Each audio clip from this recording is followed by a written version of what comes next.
Here we go, I'm going to be sowing Verbena sparkles. We're potting these on. First of all, you need to get a pot.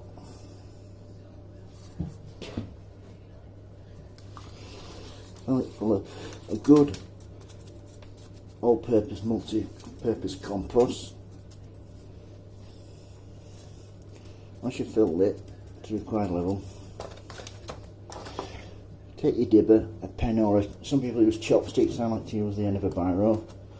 Make your holes in the centre as so. Once they're ready, I always use an old flat knife,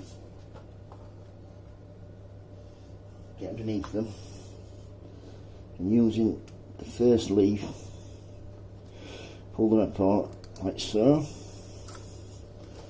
and get them in the middle.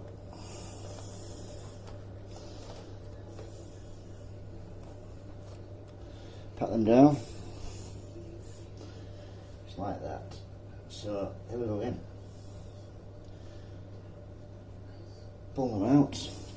As you can see, nice little root system on each one.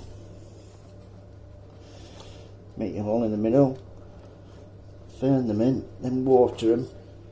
A nice sunny spot, and they should be ready for planting out in about 3 or 4 weeks, beginning of June. So that's Verbena sparkles, how to pot on from seedlings.